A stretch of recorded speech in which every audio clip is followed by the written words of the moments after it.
The Puritan leader who founded Rhode Island and championed religious freedom might have met his final fate in a hungry orchard. Today on American Strangeness, the apple tree that ate Roger Williams.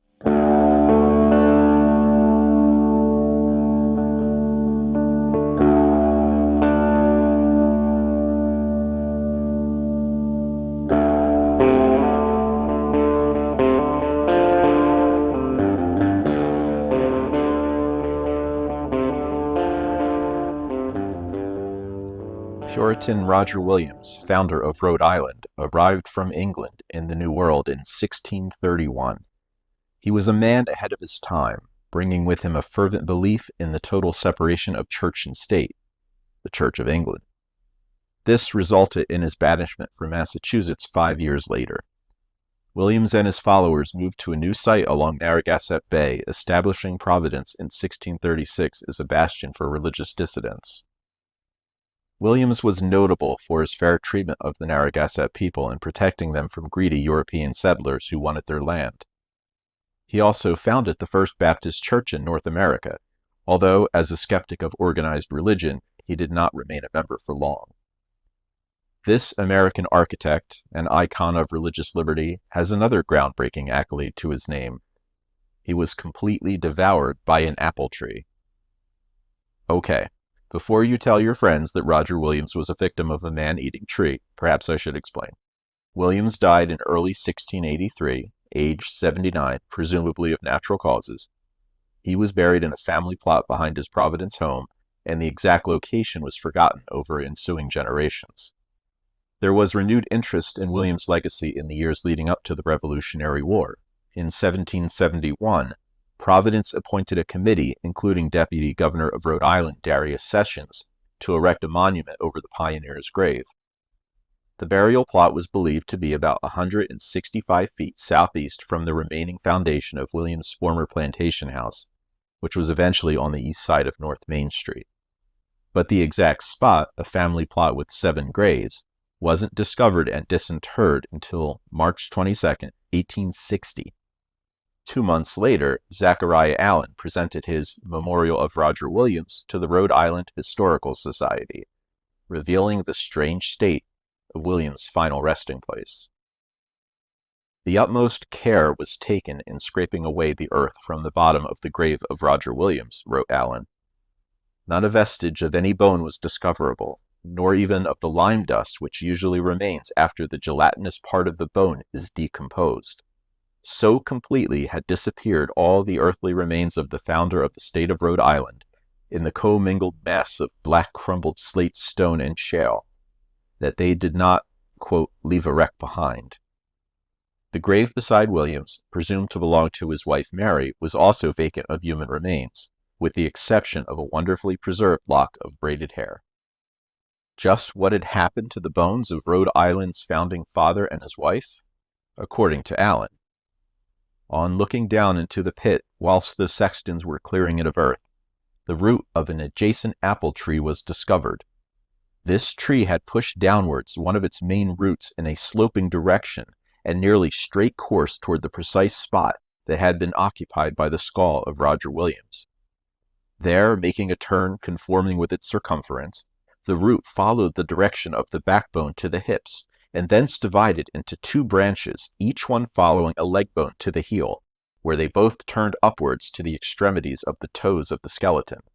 One of the roots formed a slight crook at the part occupied by the knee joint, thus producing an increased resemblance to the outlines of the skeleton of Roger Williams, as if indeed molded thereto by the powers of vegetable life.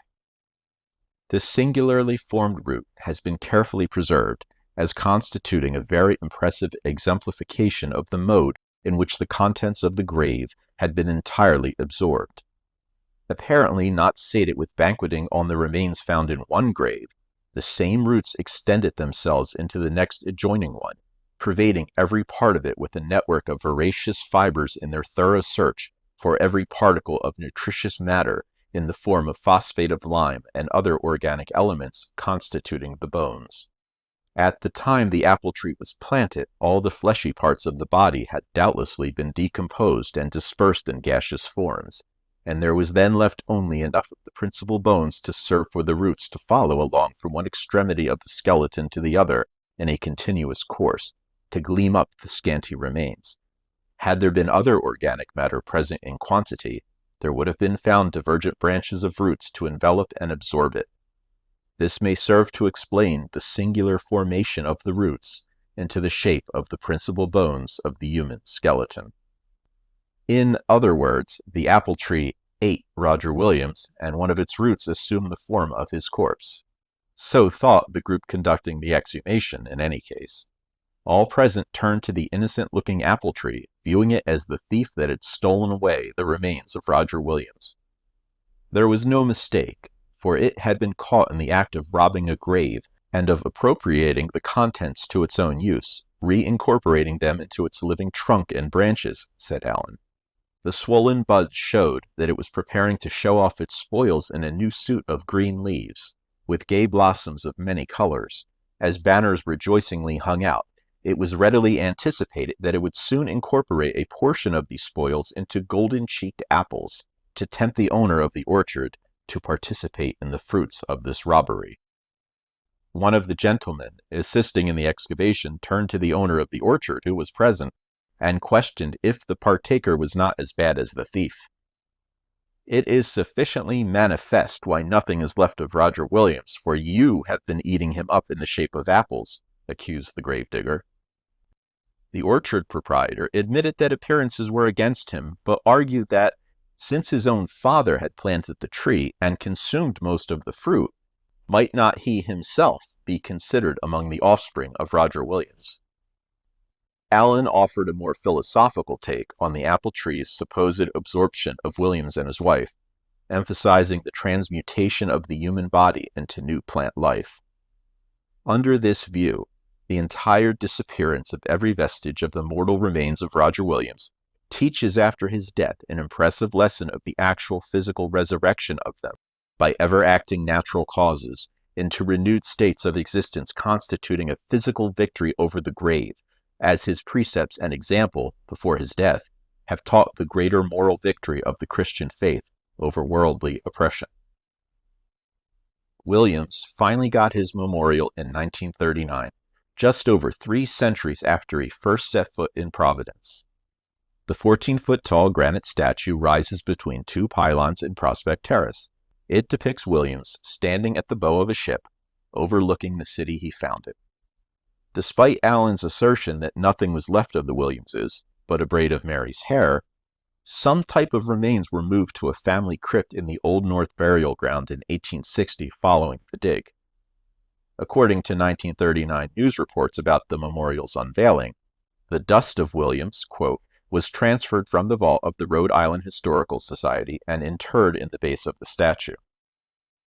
The apple tree root that was said to have taken on the shape of Williams's body, perhaps in the process of absorbing him, has been preserved and can be seen today at the Rhode Island Historical Society's John Brown House Museum.